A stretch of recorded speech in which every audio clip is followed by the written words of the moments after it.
This can be the most challenging part of your college essay. Remember how all the Common App prompts want you to talk about personal growth? We are at that point in your narrative essay where you write out your moment of personal growth and internal change. You only need to work on it during this college essay ride-along series to craft a narrative essay that will stand out to college admissions committees. The Vanguard essay method has assisted students in getting into Ivies and top 20 schools repeatedly. I myself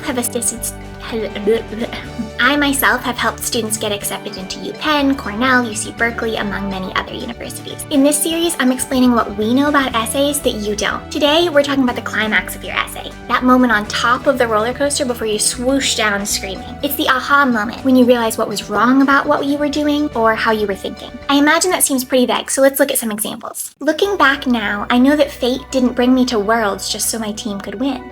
At Worlds, I was walking through the innovation fair where major companies and government organizations displayed information and potential opportunities, when I spotted one booth that, unlike the others, was curiously vacant of an audience. On the table, there were several white, laptop-sized 3D printers alongside a clear case displaying a pig heart. I asked them what on earth they were doing, and they told me they were using 3D printing to print human organs and cutting-edge tools for surgery. I had always loved problem solving, especially in high-pressure situations, and their innovative problem solving had a direct impact on patients. They had used 3D printers, like the ones right in front of me, to create tools that eliminated human errors from organ transplants and decreased recovery time for pacemaker implantation. I knew right then that I wanted to pursue this in my future career. So this narrative climax talks about when the student is finding out what her real goal is. Like, her real goal wasn't to win Worlds, it was to learn about this thing that would impact her future, that she would want to go and do in her future career. It could be something like that. However, it could also be something where you challenge your own assumptions. For instance, then, after going down yet another rabbit hole of scientific articles and interviews with marine biologists, I rethought my position on the blobfish, scientific name Psychroleutes marcitus. While adapted for life under thousands of pounds of deep-sea pressure, the proteins in their skin disintegrate above the ocean. It turns out that the infamous blobfish photo, the star of all those memes, was actually an inflamed, rotting blobfish corpse. What challenged my beliefs the most, however, was learning that its laziness served an evolutionary purpose. Blobfish belong to the abyssal zone of the ocean's benthic realm, where there's very little food or light to be found. Conserving energy by waiting for food to float by isn't a passive choice, it's an essential survival strategy. Challenging my assumptions about this creature helped me see myself in a new light, too. I'm still a hunter, passionate about pursuing the causes I care about. Recently, for example, I started a nonprofit to equip other high schoolers with tools to raise awareness for mental health issues. But like the blobfish, I'm also capable of floating or following unexpected moments of curiosity wherever they lead. This particular student really liked the blobfish until they started to think of it badly, right? You've all seen the meme with the really gross blobfish picture, right? But it turns out the blobfish is actually supposed to look like this. And this student had seen qualities in themselves that they saw in the blobfish as well, and now they're realizing this is a beneficial part of themselves. This is something they should capitalize on, something they should continue to use, and did use in their college application. Here's another one where a student challenged an assumption that they held. At first, this translation was shocking. Rats and family, two polar opposites that I struggled to fit together.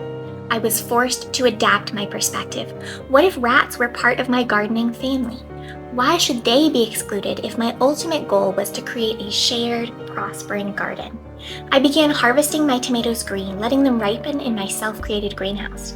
If I left some of the rats, I discovered they'd distribute my tomato seeds for the next year, not to mention the fact that their excrement made excellent fertilizer. Eager to share my insights with others, I joined the Helping Hands Community Garden, where I've expanded my gardening family and helped donate over 300,000 pounds of harvest in the past 3 years. So another one where this student was trying to get the rats out of their garden, until they realized that they needed to work in community with the rats, to treat them as part of their gardening family. And that was beneficial for both this student and the rats in the long run. Now, we're going to write our own, and I'm going to write mine as well. However, this can be the most challenging part of your college essay. In fact, I would expect it to be the most challenging part of your college essay, other than, just starting your college essay, which can be pretty difficult. But I want you to pause for a moment and think about what you've written so far and what internal change actually happened. How did you change your perspective? How did you reorient what you were doing after that changed perspective? So for instance, I'm writing about training my reactive dog. I am going to be writing today about how I had to rethink the way that I was training my dog, but not just that, rethink my attitude about training my dog, right? That's going to be the internal change that I'm writing about today. So if you're confused about your internal change, leave a comment below. I will answer it. But for now, I'll give us 7 minutes to write this, because it is going to take a little bit longer, I think. Okay, 7-minute timer. Let's go.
time's up.